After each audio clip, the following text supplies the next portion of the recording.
Good morning on Facebook Live. I'm Matt Monero. You're watching the CFF Morning Scrum. I come to you every morning at 9:30 a.m. to show you what's going on in our office, so maybe it's better in your office. Hey, do us a favor. Go to our YouTube channel, Commercial Fleet Financing on YouTube, and subscribe to our channel. You'll see over 1,200 videos with lots of stuff that'll help you run a better business. Look, we talked about all week these top 5. So today is day 5 of the top 5 whys. Why are your whys important? Because everything connects back to the why. So I hope you guys took the exercise seriously. I took it very seriously. It has helped me a lot this week with clarity and understanding. Number 5 for me is don't be lazy with my health. Okay? The importance of health matters a lot. So would anyone like to share a number 5 that they put up? Anybody? Nobody wants to share a number 5? As number 5. Yeah, mine has 2, but it was to also teach Parker how important it is. That's your number 5? Mm-hmm. See, I would have thought in your world that would actually be higher because you're always watching what you eat and all that stuff. Oh, well, higher. Oh, you just talk about watching what you eat? You don't really do it? Yeah, no. I like at KFC every single day. I'm Right. Just Right. I wouldn't see you doing that. But for you, in all honesty, like to eat KFC would be like a huge breakdown of your why system, correct? Yeah, I don't care. Yeah, it would just be a total breakdown of the system. And it makes me feel like, why the hell did I spend all that money to go to culinary school? I'm going to eat like shit anyway. Yeah. So. Why? Culinary school helped you figure out like to eat better? To me, it helped me learn how to make butter sauces and, shit like that. Yeah. Homemade donuts. No, you learn more about food, about nutrition, and then, of course, the older you get and the more you kind of mess with food, you learn more about how it affects your body. Totally. It's huge. Kind of thing. All right, so look, this can change, by the way, right? I mean, you have a health issue in your world, number 5 becomes number 1. But you need to understand that some of these can change too, right? I mean, look, if I was to give Donald Trump a little bit of advice, here's what I would tell Donald Trump. Don't play the Bill Clinton infidelity card. You're going to lose that. That's not going to go well for you. Because if Hillary has half a brain in her head, she's going to say, well, Mr. Trump, if trying to hold my family together, trying to preserve something that I dedicated my life to, trying to keep my relationship with my daughter and my husband and myself as a tight unit, if that doesn't work for you, Mr. Trump, because you've been divorced 3 times, guilty as charged. Not a good place for him to play, because when certain things change, this is my number 1, Rocky comes home with a pool boy one day, right? My number 1 just got rattled. Okay? It's the real deal, y'all. Listen, this why conversation that we've had is really, really important. You got to figure out that why, okay? And then literally, you have to do anything to hold it together until you can't hold it together anymore. It's just the way it goes. Look, I'm moving off of that. This is a 12-minute video. I've cut it down to about 10. I want everybody to just come on in here because this is going to sum up a portion of why this why conversation is so important, okay? Because what this guy, Simon Sinek, is about to talk about is some difficult stuff to put into play. Stay with me on this. Let me talk about cell phones for 5 minutes. Okay. So, almost every alcoholic, so I get to talk to a lot of Gen Y kids, high school and older, but it's now the younger generation is going to be affected by this and then some. They are suffering, they are starting with a deficiency that is the responsibility, that we have to share responsibility in helping them overcome. Let me explain. Almost every alcoholic on the planet discovered alcohol when they were teenagers. Because when we're very young, the only thing we need from the only approval we need is from our parents. That's it. A little kid looks to their parents, the parents are happy, they're happy. And then when we go through adolescence, we start to need the approval of our peers. As frustrating as this is for parents, it's actually very important for us because it allows us to acculturate outside of our immediate families, right? It's a very stressful time, adolescence, And what we're supposed to learn is to rely on our friends during this time of stress and anxiety. Some people accidentally discover alcohol and the numbing effects of dopamine, because that's what dopamine does. And unfortunately, they accidentally make a hardwired connection that when they suffer stress, you don't go to a friend, you go to the bottle. And that then plays out for the rest of their lives. All alcoholics, 100%, drink for a finite number of reasons. Social stress, financial stress, career stress. That's pretty much it, right? It's a coping mechanism. So we know that you get a dopamine release, which is the same chemical that makes you feel good when you drink. We know that you get a dopamine release when your phone goes buzz or beep or flash or, bing. We know that you get that when you get social media alerts as well. And so what's starting to happen is these kids, as they're going through adolescence, nobody has recognized that the device is actually addictive. And so what we're actually doing is creating an entire generation of mini little addicts that are getting hardwired to believe that their sense of self-worth and their sense of coping comes from the device and not from another human being. That's why they suffer real stress when they lose followers. And they get real joy when they gain followers. Like the number of responses they get or likes that they get are real, those stresses. When they suffer, when they're feeling a little bit down, we do the same thing. When you're feeling a little down, you send out 10 texts hoping to get one back. And what's happening is because the device is so, can I borrow someone's phone? Here's what happens. The kids are walking around with them all the time. I now see girls walking around like this. Like they're not even holding them down here. It's like this. And I see boys walking around like this. This is just how they walk. It's here. It's not here. And they put it on the table in front of them. And here, let me show you what I mean. There's a subconscious effect on the people around us when we have our phones, and we're all guilty of this. What if I'm holding my phone? It's not tweeting, it's not buzzing, it's not beeping, and I'm not checking it. I'm simply holding my phone. Do you feel that you're the most important thing to me right now? No, you do not. And this is an artificial environment, simply by holding the phone. Which means when we show up to a meeting and we put our phones on the table, it says to the rest of the people in the room, you're not the most important thing to me right now. And by the way, putting your phone upside down is not more polite. When we show up for dinner with our families, when we have to have a conversation with one of our students, when we have to have a conversation with a parent, and we put a phone on the table, it says, this is not the most important thing to me right now. You felt it. And so the most important thing to do is to get rid of the device when you're engaging with another human being. So when somebody says, can I ask you a question? And you go, what's on your mind? Because what it says is, you have my attention. Remember that those chemicals, when somebody says, when we feel that somebody actually cares about us. And if you don't have a pocket, you go to a shelf nearby, you put it down, you say, what's on your mind? When someone comes into your office, you put the phone in the desk, you turn off the monitor, you shut the laptop, you say, what's on your mind? Right? So what's happening is kids now, they go for dinner with each other, hang out with each other, the lunch table with each other, and the phones are out constantly. And not only they're just on the table, they're actually engaging with people instead of engaging with the people that they're with. And they're not actually learning, thank you, they're not actually learning how to make friends. They're not actually learning how to talk to people. So I've talked to many kids about this, that let's say they're using Google Maps to get somewhere, and their phone dies. They will spend more time looking for a charger than simply asking somebody where to go, because they're afraid to talk to people. And for slightly older ones, dating is the same.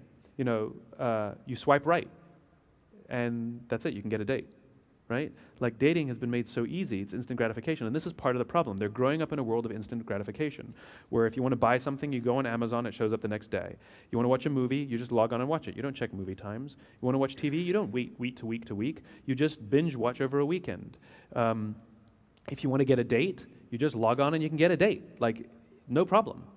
And so what's starting to happen is they're accused of being entitled. I don't think they have a sense of entitlement. I think they're wonderful, smart, hardworking kids. I think what they have is a systemic impatience. And the problem is they think that satisfaction in life, fulfillment, or even love and friendship happen just as immediately, and they don't. It takes time, and it takes unbelievable hard work.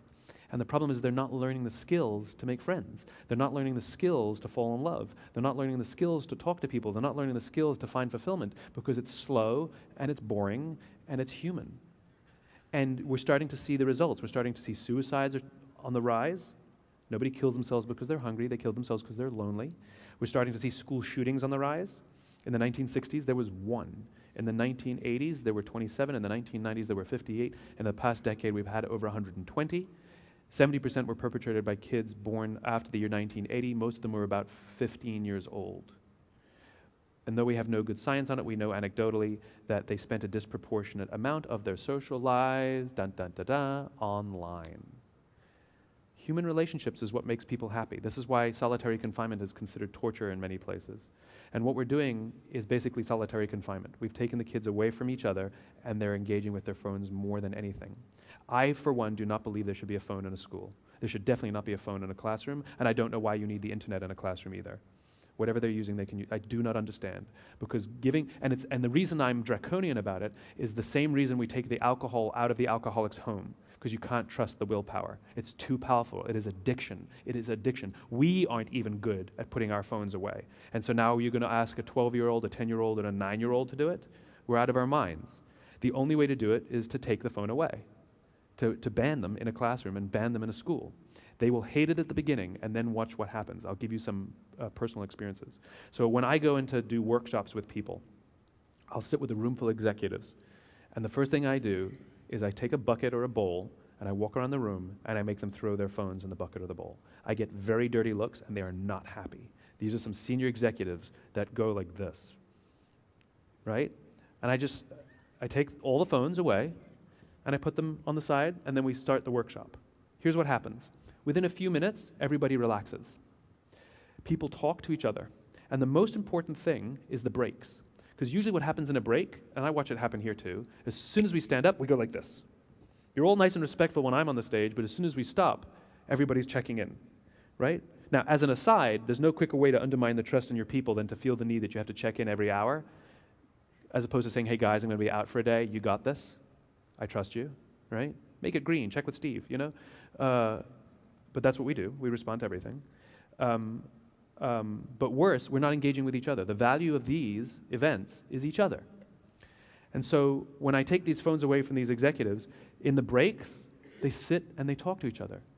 Nobody goes to get their phone. I made no rule that said they can't. I just put them away and put them on the side. They actually talk to each other. The quality of the workshop is always fantastic, and the best part is when they walk out, they actually are talking to each other on their way out. In other words, camaraderie. Simply by forcing the phone to be taken away, it's a mechanism to get the behavior that we want. David Marquet's work talks about this. You don't try to change people's thinking to get the behavior. You change the behavior to change their thinking.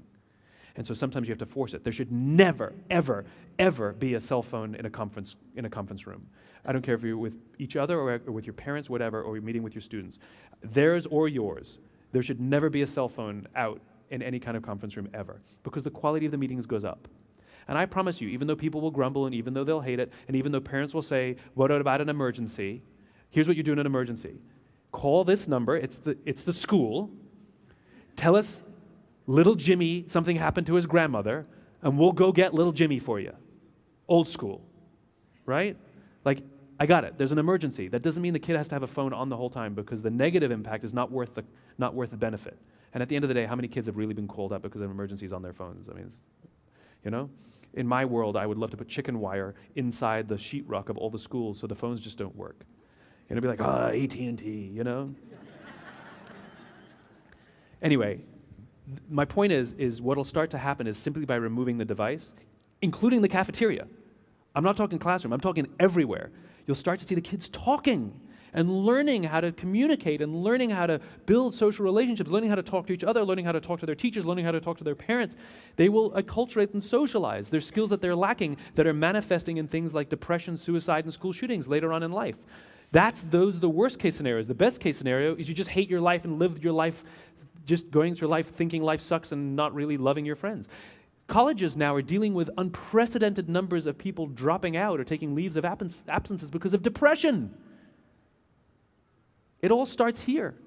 You know, if there's one school here that wants to experiment and literally ban phones in the entire building, teachers included, I think phones should be treated like smokers. Make as many texts as you want, make as many personal calls as you want outside, right?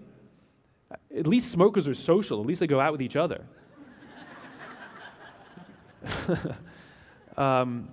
And the reason I say this is not because of some highfalutin opinion. I love technology. I think there's nothing wrong with technology. It's about the balance. Alcohol is great. Drinking too much alcohol is not good for you. Gambling is fun. Gambling too much is not good for you. Cell phones are wonderful.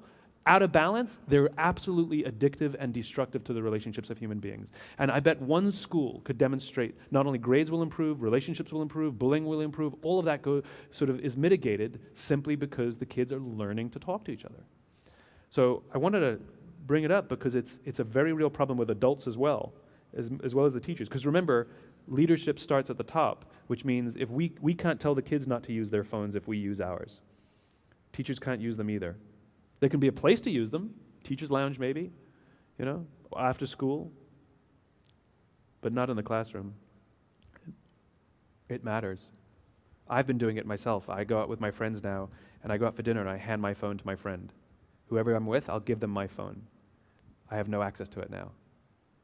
And I relax and I enjoy my dinner with my friend. Or I make everybody turn their phone one to the left. We all give our phones away.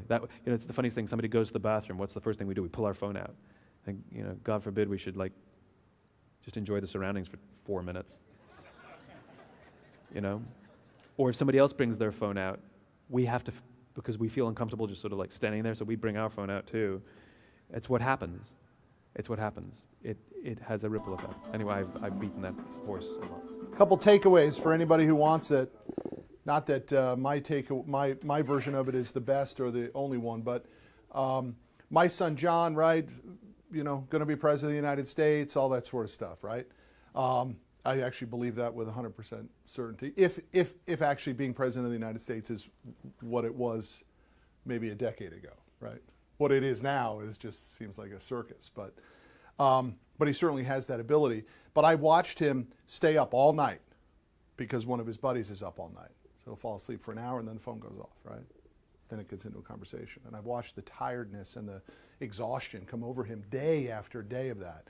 So I went to Staples at the beginning of the school year and I bought the picture the bake sale cash box. You know what I mean? Everybody picture the tin little box? And I drilled 3 holes in the back and I installed chargers in my home office. And at 10 o'clock at night, my 3 boys go to the cash box. They plug their phones in. The cash box gets closed. It's a digital one. And I change the code every night so they can't get back in. And guess what? They sleep like babies. They wake up at 6, 7 o'clock in the morning, fully refreshed. And what do? Run right to the cash box for the code. But at least they got that time in.